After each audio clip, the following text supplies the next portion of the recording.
Hello and welcome to another Clubs and Corks golf podcast. What the hell are you laughing at? We haven't even started yet. Because you're angry. So Luke Taylor, I walked in the door 10 minutes ago and he's been nothing but yelling. excuse me, who's drinking the glass of wine? I am. Yeah, it's good. Mira. Nice. Mira, pour yourself a miracle. Yeah, it's really good. I know. Smooth. So we're, excuse me, I'll take that out of the, hi. What are we doing? Oh, yeah, we're going to do an episode. We're going to do a goals episode. Is that what we're doing? Yeah, I think so. We're doing an episode. We are doing an episode. So we're mixing it I up. thought I was just going to talk in the microphone, put headphones on, and talk to you. I thought that's what we were doing. I didn't realize we were going to record this. We are. We're recording it. So right. Luke Taylor here, back with Ben Curtis. I mean, we're here back every time.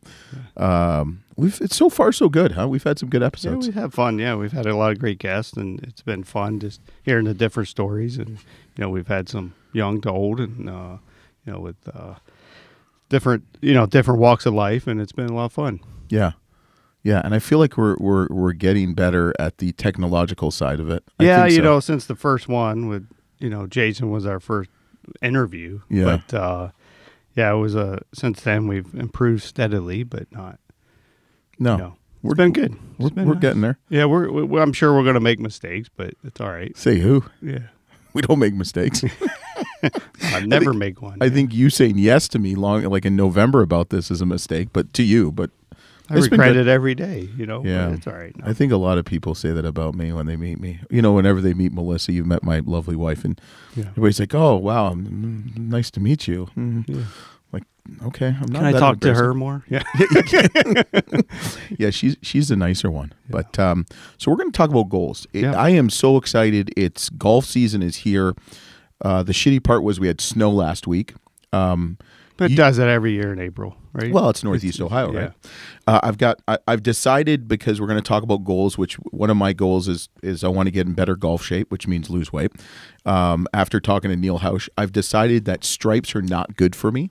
So I'm going to wear more floral patterns, and also too, if I can get more on this side of the table when we videotape, I think it's better. So, but yeah, so we're going to talk. You look good on your left side, right? I get to see your right side, which isn't so my left pretty. side's hot. This day I'm like, this is when I was, I was in, as you know, I was in television for 3 years. When I first started out after college, I was in Fox. I was Luke in Dubuque, in Iowa and Chicago. And it's funny how cold it is in studios. Yeah, it's always freezing. But then you sit down with the lights. And you warm up God, quickly. No, yeah, but then you're also wear a shirt and tie, and blazer, sport coat, suit, and then the bottom is usually shorts, basketball shorts and socks and slippers.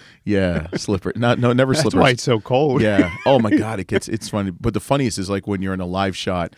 And I'll never forget the first time the red button right there is recording. You see that. I don't even notice it anymore.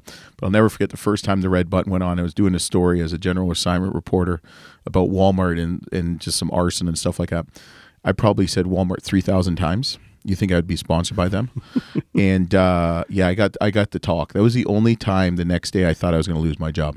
Wow. But, the only time? Yeah, well, that's what happens when you work for yourself. Yeah. You really can't, can't fire yourself. Can't fire yourself. So this is great. It's almost May.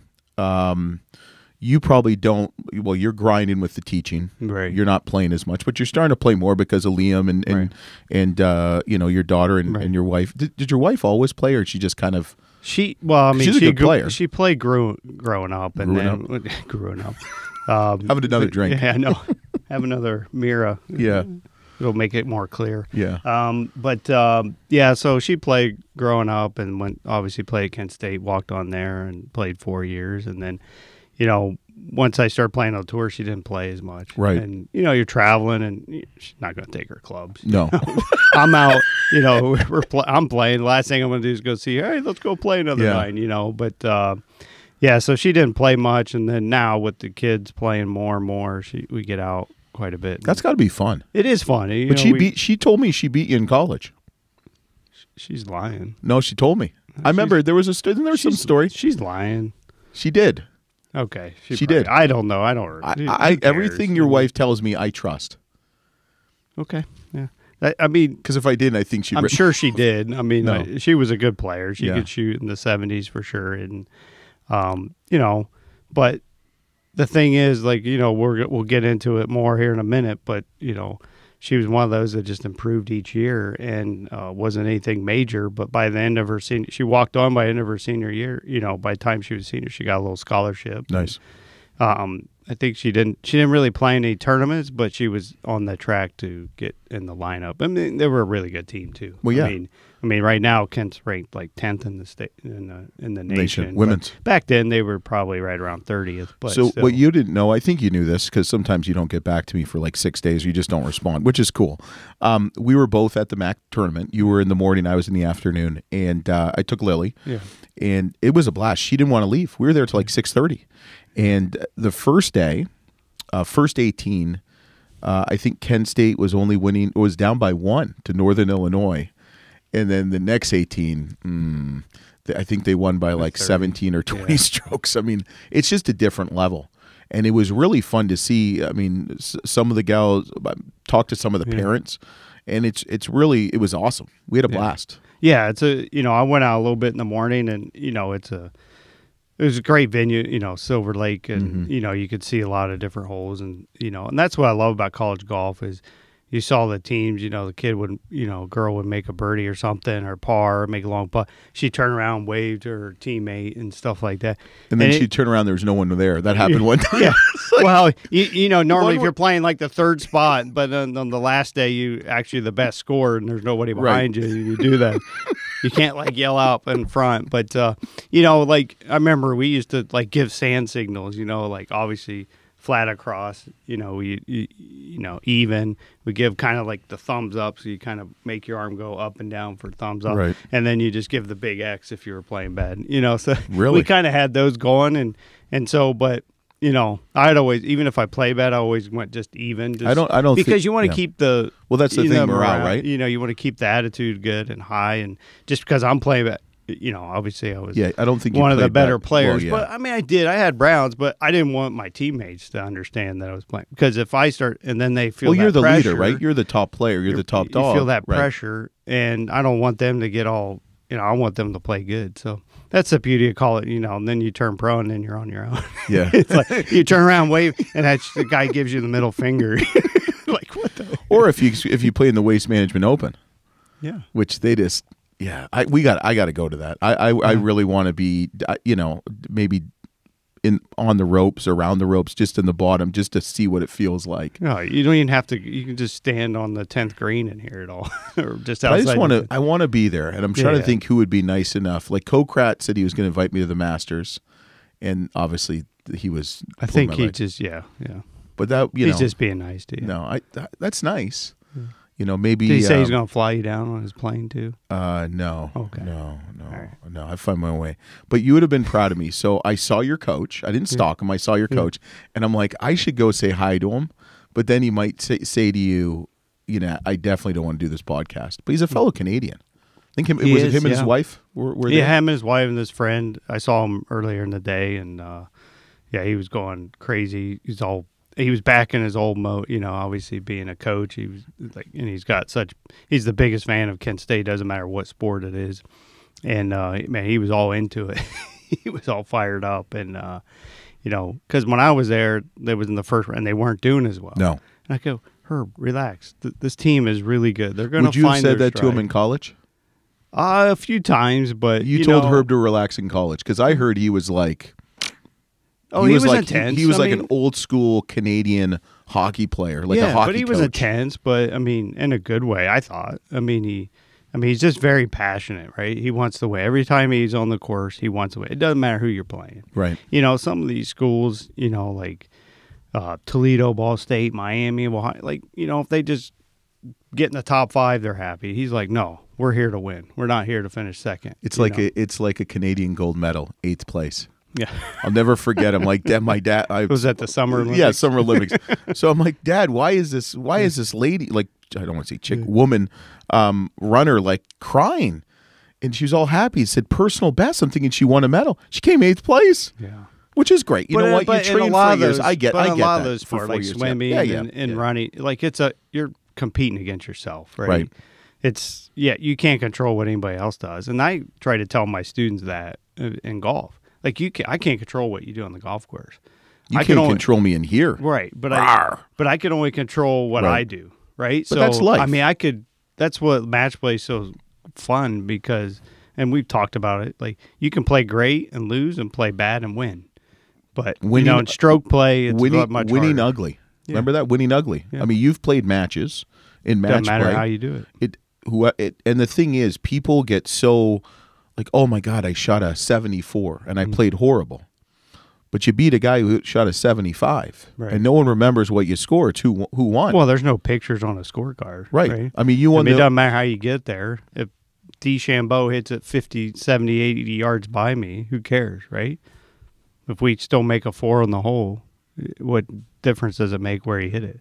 John, now, over long term, like it's probably less stress on him hitting a 5-iron compared to a wedge. I mean, it's obviously a lot easier to hit a wedge than a 5-iron, but eventually, I'm going to make a mistake with a 5-iron. A mistake with a wedge might be 30 feet, not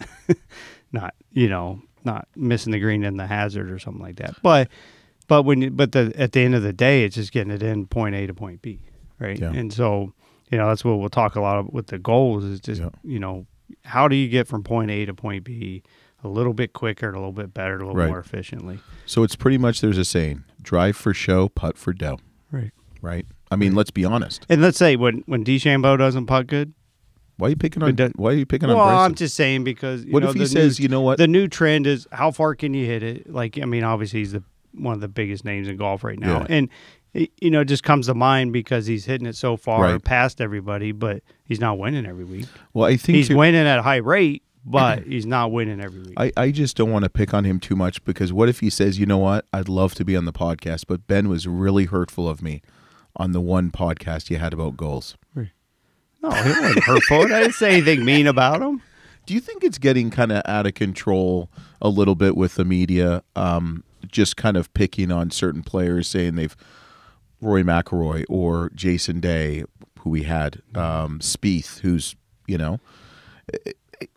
is so difficult. Well, they ride the hot, and then when they get cold, they kind of not jab them, but they kind of give them a little hard time, right? Well, what happened to him? Like he's only like Jordan Spieth, right? It's just one or two little things that just make a huge difference in your score. Confidence is the big thing, right? Mm-hmm. And he kind of lost it a little bit. Yes, he wasn't living up to what he was in 2014, 15, 16, but he was still very young at that point, right? I mean, he's still young. He's not even 30, I don't think. He's 25. And and the thing is, he's so young that he's still got a lot of golf in front of him that you're going to have those up and downs. And, I think it shows a lot about him, like how he came back from that. Like he could have just went in the tank and just kind of disappeared from the game and slowly just kind of sailed off into the sunset, so to speak. But he's worked really hard, fought back, and, he had some demons going through his head, I'm sure. But, that's professional golf. I mean, he could still go out there and beat 99% of the world population, but when you're playing against the best, just one shot, two shots here, isn't that crazy? Like we've talked about a number of times, how difficult it is to win on the Pro Tour, let alone every week. Yeah, I mean, when you throw in a Tiger Woods, he's not normal. I'm sorry. When he's in his prime, but I mean, obviously now when he was playing the last 8-10 years. I mean, he still dominated here and there, but he wasn't right. But he didn't dominate week in and week out like he did for the first 10-12 years of his career. Were you ever paired with him during a tournament? Not competitionally. I played in front of him. Competitionally, that's a word. Competitionally, nice. Yeah. Competition. Not in competition, but yeah, we played some practice rounds together. And we had the same coach, right? We had the same coach and stuff. But yeah, he. I played in front of him, behind him, but which is almost from what I hear, just as difficult to play with him. Really? When you played with him, if he finished the hole, everybody took off running, and you're trying to concentrate with. It was like the horses. People to it's like the stampede. The horses coming across the dunes. Coming flying across the prairie dunes, and it's just it's so. But, when you play in front of them, everybody's running up, trying to get in front while you're, you might be hitting your approach shot in a green and they just finished a hole prior and everybody's running up, trying to get the front row seat. But, it didn't bother me. Black Friday sales. Yeah. Black Friday sales. I got to get that one. I mean, have you ever I've never done that. I'm not Black I'm Friday. Like, No, man, come on. I'm not waiting in line for. Well, first of all, no, come on now. I mean, the thing is, I wait. Well, I showed you the photo when we were in the night before Easter. I went to Kroger's in Hilton Head. Very disappointed, Kroger's in Hilton Head. I got in there at 6:45. I got back in the condo, which is a 5-minute drive, after 9:15. I mean, it was just that long of a lineup. I thought I was lining up for, the last Snickers bar. I can't eat Snickers. The last Kit Kat bar. We're going for the Cadbury egg. Oh yeah, those are good. I haven't had one yet. So okay, let's just talk about goals. Okay, here. so this section is going to be about goals. It's funny because we've talked about this. Facebook is fantastic in the sense of it's amazing how much golfers overthink this game. Yeah. You've played at the highest level. I'm an above average golfer, at least in my mind. Right. Where according to the handicap index. So what are some of the things? So I've got 4, 5, 6 months to play my best golf. I told you I'm going next Wednesday with Neil Hausch to work out with Neil after these constant stares and looks by the two of you that I am going to do. Or comments and more of the stares. I felt it. So it's been hurtful and it's been difficult, but I'm sorry. I'm not going to stop. I'm going to get my ass in gear. Exactly. And I have a competition with my boy Dick Kiko. No, that sounds bad. I have a competition with my Dick. I have a competition with my boy Dick Kiko, $100, who can lose the most percentage weight. And he is a former college athlete like myself, and I will not lose. I told him. Was it a hot dog eating contest? No, like losing. I said, what happens if I get rid of a limb? He says it has to be like off your. Okay, so whatever. Right. So let's talk about goals. Weight, yeah. Actual weight. So let's talk about goals. Well, what's the first goal any golfer should have? Well, okay. So first of all, I mean, it's a very broad question, but I think for everybody, you're pulling on my. Sorry, I'll pull on something else. Hey yo, taking my headset off. Yeah. I would. First of all, I'm no expert in goal setting, right? I know a little bit about it, but I don't think people think, oh, this guy is. How much did you do it when you were playing? I did one thing at a time. I wasn't like set multiple goals at a time. I worked on one goal until I tried to achieve it. And so what I've learned over the years, like one of the goals I had one year was to go out and win 4 times in a year. That was stupid, right? Don't ever do that, because after about 10 tournaments and you haven't won yet, then you figure you only got about 10 or 12 left. I got to win 1 out of every 4 starts or whatever, and it's just not realistic. Happen. Yeah, so make sure they're realistic. So again, there is a saying, and I did listen, to at the PGA show, one of the things called SMART, right? Simple, measurable, attainable, realistic, and timely, right? So, make sure it's simple. Like it's something you can achieve. Is it going from 36 putts to 34 putts, right? It can be done. It's measurable, right? So it's a stat. You can keep track of it. You can obviously measure. Attainable, so it's within the reach, right? And obviously realistic. It's not too far out, but yet we can do it in a short term. And that's the other thing I found. They say short term, long term, but realistic, so you can achieve it, and timely, so you can do it in those few months. So, I like goals that you can track, you can keep, you can build a plan for, so to speak. So, and for most amateur, I would say start off right away. Just improve your putting. Just get your putts per round down. Did you see the photo I sent you yesterday? I did. 30 minutes. 30. You didn't show me any putts you hit, No, that's okay. You could have just thrown 3 balls down, took the picture, and walked away. But anyway, make sure you got to practice it. You got to do it. Look online, or how often? It depends on how much. If you're in that 90 plus, if you could just 1 extra day a week will help you. If you're in the 80s, 2 to 3 times a week extra. And then obviously if you're in your 70s, it's obviously to go from 90 to 85 is a lot easier. On average score, let's say 90 to 85 is a lot easier than going from 75 to 73. Mm-hmm. Right? There's just way more room for error, right? And an improvement. Whereas, you go to 75, 73, a couple shots here and there, it's tough to make up. So as you get down, it gets hard. That's why on tour it's harder to win, because everybody's right in that same level. So, so make sure it's that. I would, make sure you keep your stats, right? Do your green, spend a month kind of analyzing your game, get, 5-6 rounds under your belt, keep how many, obviously your score, your fairways, how many fairways you're hitting, how many greens you're hitting, how many putts you have, keep your up and downs. And I mean, within. What do you mean up and downs? Like, for people that don't understand. Well, if you miss the green, hopefully they do. They know golf. But well, you'd hope so. You'd hope. But, anything within 10 yards of the green, how many up and downs, and what's that percentage? So if let's say you hit 9 greens, you got 9 opportunities to get up and down. And even if you hit a hazard, and then you hit your third shot to the green and it misses and you're off the green, just anything within 10 yards. I mean, how many strokes is that taking you to get it up and in?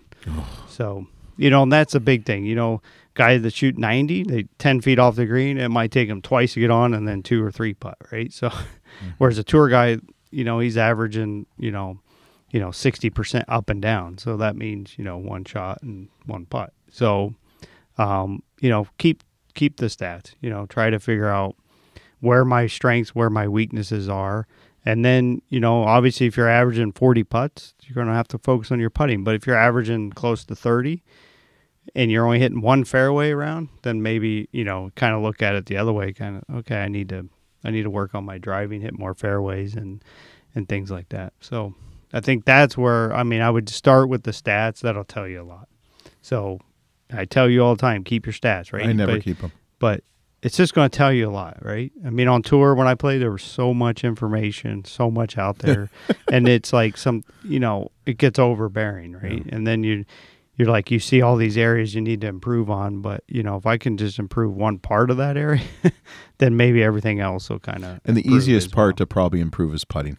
Putting, chipping, You sound like, I feel like Bob Vokey's sitting beside us. Well, it's so easy to go out. It's so easy to go on the range and start pounding drivers, and I know it's fun, right? But it's not. But you got to make it fun, and that's the other thing. Build your goals and these drills to make it fun.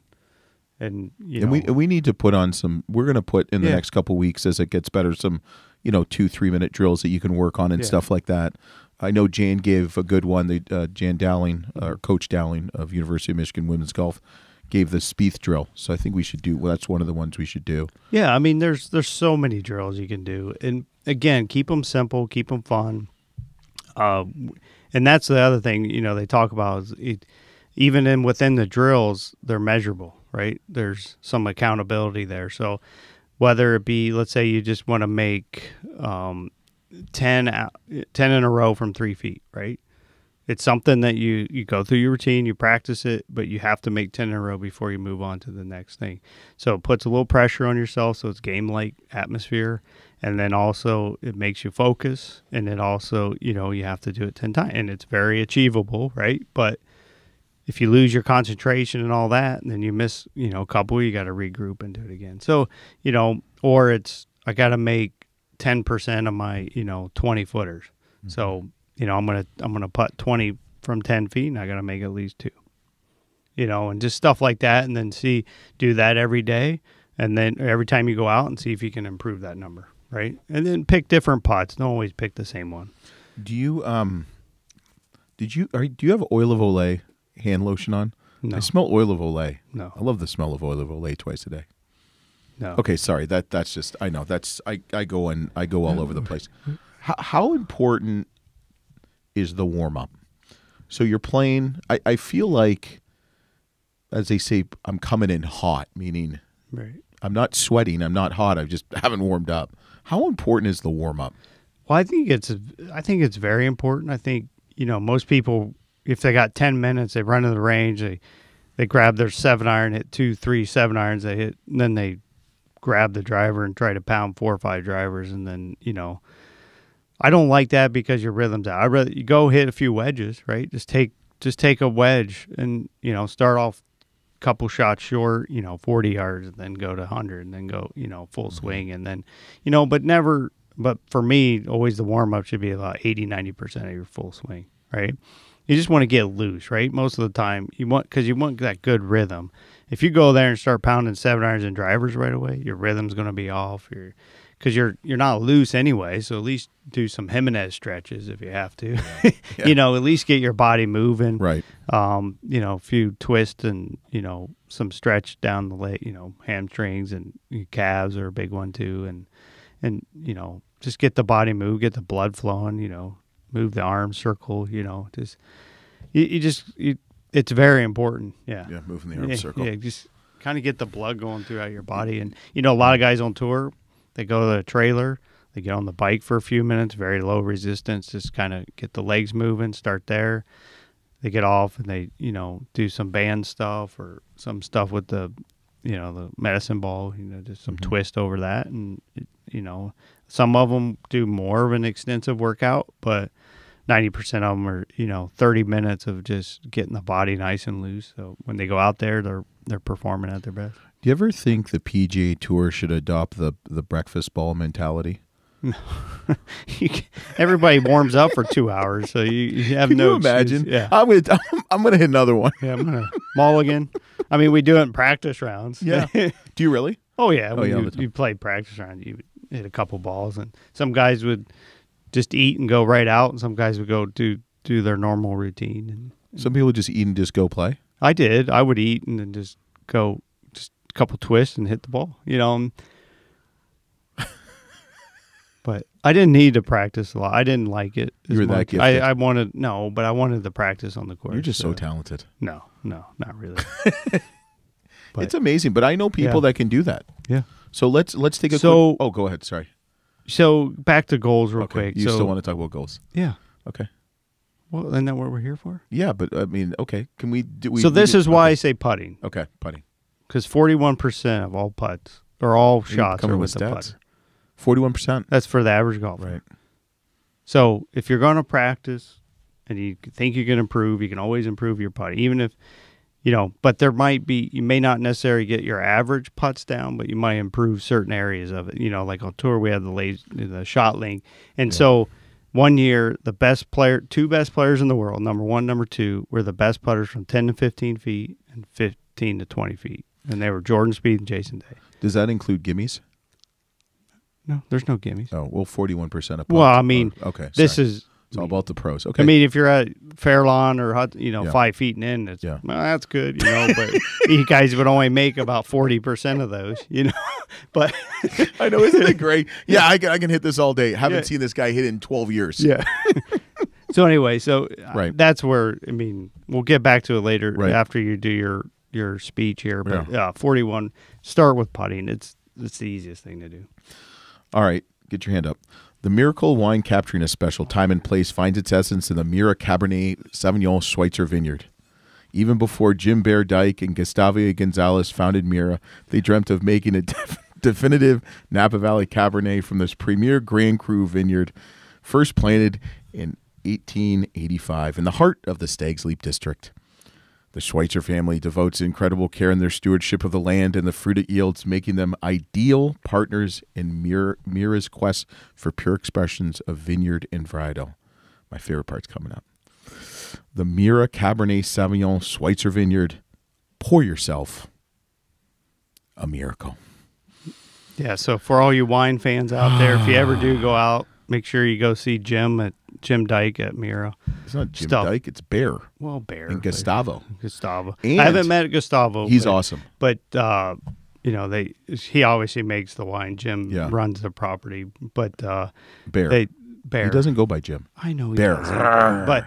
But anyway, they're fantastic people. And, you know, the wineries. but you're saying you're not fantastic even a people. year old, right? The No, a winery. couple years now. Yeah. So, Dude, you're living in the past, man. It's a great I haven't property. been out there. So. Well, we need to go out. Well, it's not going to be the Safeway Open. They just signed a 5-year contract. I think we could do some podcasts, and I can show you my world. And it's a beautiful world. Well, I'm sure it is. All right. So what else we got? All so right. we got goals. So we got goals, right? So here's some things you can do, right? Obviously, keep your stats, right? Mm-hmm. And then you can determine where your weaknesses, strengths are, and then improve.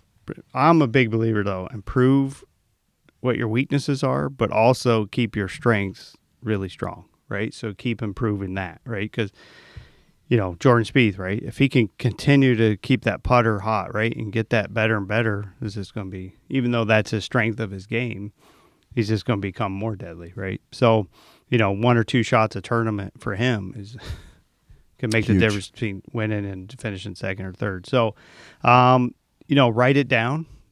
That'd be the other thing. So when you set your goal, write it down. Whatever it may be. Go from 36 putts to 34. Write it down. 2 hot dogs to 1. And then place it on your fridge, which you'll visit quite often. Put it in your car, on your mirror, on your nightstand. Tattooed on your ass. Read about it. Read about the goals. Dream.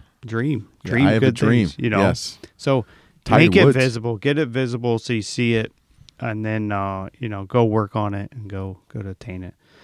So a Chinese philosopher, Lu Tzu, once wrote. Don't make fun of me here. Sorry, go ahead. Because you came with nothing. No, I got a whole. You bunch want to talk about goals and you come God. with nothing. I like you got a Chinese proverb. Okay, go ahead. Give me the Chinese proverb. Just wait a second. I gotta get zen. A journey of 1,000 miles begins with a single step. So if you're gonna shoot 90 to shoot 85, right? You got to stop 1 foot in front of the other first. Welcome to Random Thoughts with Ben Curtis. Hey, but is it not true? It is true. Yes. That's beautiful. Yeah. I don't even know where to go from here. I'm probably the first time you ever seen me speechless. I got you, man. I mean, I don't even know what to say. Is that it? I mean, is there more? Well, no, but there's more. But okay, so we've got like maybe 5 or 6 minutes. So that was beautiful. I feel better about myself. What about so with your guy, right? It's one bite at a time. Yeah. A second on the lips and an attorney on the hips. Yeah. There's a Chinese proverb. I don't think that's Chinese, but by Holy Chow. No MSG. So what about okay, so we've got goals. People get really antsy about equipment. Mm-hmm. We've had an interesting question about, setting your bag up and stuff like that, which was a good question. I'm being enlightened. Then I was reading someone on Facebook how they take 2 different types of balls. One if they're playing crappy, and then they switch it to putt the Pro V1s, which I didn't think you could change your ball mid-round. Well, not in sanctioned or like right. Well, these aren't sanctioned events. Yeah. I mean, do people have, I guess, these equipment goals, but how important is equipment, fitness? We know how important fitness is because we Neil House. What equipment is to getting a 90 to an 85 or an 85 to 80. Does people buy new clubs every year, which I don't get. But how many times have you heard it? Oh, I hit my 7-iron 170. Because I hit it one time. I hit it 170, right? So everybody thinks they hit their 7-iron 170. But you know what the average golfer, how their average distance off the tee is? Like an average golfer. I just saw it today. Off the tee? Yeah. How far do you think the average golfer hits it? This is of all people that play. 205. 226, right? That's pretty good. I was going to say 225, but I said 205. But you know what the 18-plus handicapper? It's like 190. Yeah, 190. That's all the farther they hit it. But yet that same person will probably tell you they hit their 7-iron 170. Yeah. So know how far you hit it, right? So I know, I hear it all the time with amateurs. Well, that TrackMan's lying. It's not lying, right? So I once stayed at a Holiday Inn Express. Does that help? Well, I mean, they'll leave the light on for you. Is that them? No, I don't know. No, leave the light on someone else. Anyway. But anyway, they'll know what your equipment is, how far you hit it. It's not what you use. It's how, knowing it, right? Because I'm not going to hit a 7-iron 180, and I know that. So I'm not going to stand there and try to hit it 180. So I'm going to hit it, my 160 to 165 range. Right. That's how far I hit it, and that I'm not going to until ball does something different, or till the numbers tell me I hit it differently. I might catch a flyer here and there, or get downwind, obviously.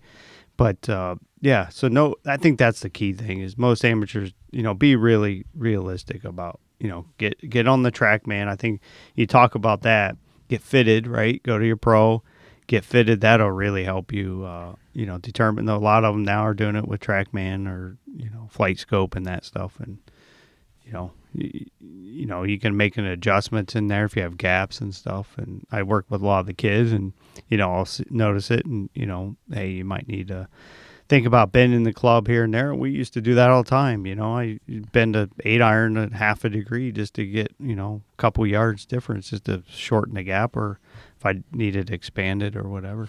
You know, my favorite thing is when you see people, they're like, oh yeah, I'm going to play from the blues, the tips. And, you know, then you talk about the average distance. Like, be realistic, right? Right. It's like the guy that, I was once a three handicap, and he's like a 10.5. You're never a 3. You're a 3 maybe over 7 holes. Well, that was the other thing. Only 20% of golfers have a handicap under 18. Really? Yeah. 20%. Only 20. Under 18. And 18, you know, that's a 90 shooter, right? 18 to 90. That's crazy. What's the percentage of people under 10? Single digits. Probably, yeah. It's got to be. That's crazy. Yeah. That's I bet nuts. it's less than 5%. You know what I'm loving? We need to do another swing analysis the next couple of weeks. Is people I gotta get your swing. I know. Let's bring it. You got to teach me how to hit a 3-wood. That's going to be on our YouTube page eventually.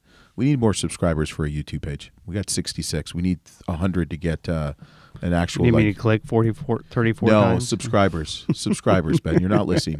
Get back. Get your head in your. You're not stupid. I'll go your get Chinese all my proverb. accounts and.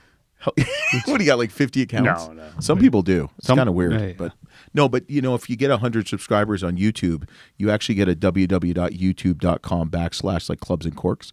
Now it's like youtube.com/84613AB or RWSC1358. You gotta copy it. So. Yeah, it's like this long. It's like you know, the longest hot dog ever at Nathan's. But so my question to you: what's your goals this year? my goals is to make. Do you have any? Yeah, to make sure I put my pants on a daily basis, and I'm hitting it every day in life. I'm successful. on today, Got pants on right now. Who says they're going to be on during Derek Anderson's interview? But you know, my goals, I think, after looking in the mirror after Neil Hausch and talking, is I'm going to see him. So I'm going to work on flexibility, strength, and weight loss. I am a 8.1. I would like to get down 7.2 at the end of the year last year. I'd like to be in the 7s again. Okay. Legitimate. You know, and it's all legitimate. I take my strokes and stuff like that. I mean, I don't. I'd say if you're saying I want to get higher. If you're going to say you're going to get to a 6, no, let's maybe that could be like a year and a half, 2-year thing. But you know, my biggest goal after talking to you on this podcast is really working on my short game. And a lot of times I just go to the range and hit balls. Now I'm looking at targets and actually shooting them because, you know, you see it's like 145. And there's like no way it's 145. It's 170. Or it says 145 and it's really 120. Yeah, make sure you shoot them because they could be a couple days old and they move the tees. Right, and they don't tell you. Yeah. It's kind of like my house. They don't tell me. Whenever I come home from a vacation, something's done in our house that I do, like the couch is moved or and do stuff like the key always works. And practice stuff that's going to give you confidence too. Exactly. That's a big thing. Yep. Like when I tell people practice chipping, practice from 3 feet off. You don't need to go over there on that slope, chipping it over a bunker and all that. Like practice the easy stuff. If you can get that up and down, you know, for me it was like if I can get this up and down 9 out of 9 or 9 out of 10, 10 out of 10, you know, if I get that up and down 30%, I'm still ahead of the game, right? If I'm getting this, right? Because that only happens a few times on tour. It only happens a few times. Most of the time, we're just a few feet off the green. It's not like, and even the amateurs, by the time, you know, they're 50 yards and then they chip it to 10 yards off the green or miss the green from there. And then, you know, it's a practice the easy stuff. It gets the confidence. And I can tell you, I went out and shot 88, and it was I haven't shot 88 in a while, but I will tell you, I can name at least 8 strokes from just extra putts, stupid putts. Yeah, just not reading, going past the hole. I think I had a 4 putt, so I get rid of 2 of those. Now I'm at 86. Right. Well, okay, so you're 4 feet off the green. It takes you 2 chips to get on. You just wasted a shot. I know you don't have to, and then you don't get the other one up and down. Like it's one thing if you had a really bad lie, you're in a divot or something, you chip it and maybe it just runs through the green, but then you actually get that next one up and down. So did you really lose your shot? No, but I mean, if you could get it on the green, who knows, you might have made the putt, right? And you don't have to get it to 2 feet, get it to 10 feet. You know, don't have to hit it right at the hole. That's the other thing I work with students. Just because you got a wedge in your hand or you're just off the green doesn't mean you aim right at the hole. Right. Leave yourself a chance to give yourself a makeable putt. Yeah. That's deep, man. Yeah. I think we should make a T-shirt with your face and my face and clubs, corks, and on the back we'll have your Chinese proverb. Yeah. Can you read it again before we end? A journey of 1,000 miles begins with a single step. Yeah. It's like Rome wasn't built in a day, right? Yeah. Or the Great Wall of China, built brick by brick. Yeah.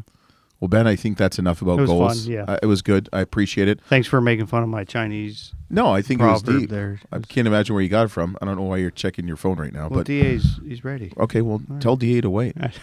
God, tell him to stand in the pocket for a little bit longer. So thanks a lot from Luke and Ben. Appreciate it. Keep supporting us by viewing, sharing, subscribing. Subscribe, YouTube. Subscribe, Apple Podcasts. Right? Yeah, we need 34. That's good math, man. But support us on Patreon. We've got some really good stuff. And in the next couple of weeks, we'll have some good videos. Wine. We'll get you some more wine. I need more beer. Yes, we'll have some more beer. So thank you so much for listening, watching, and we'll see you next week on the Clubs and Corks Golf Podcast. Thanks, everybody.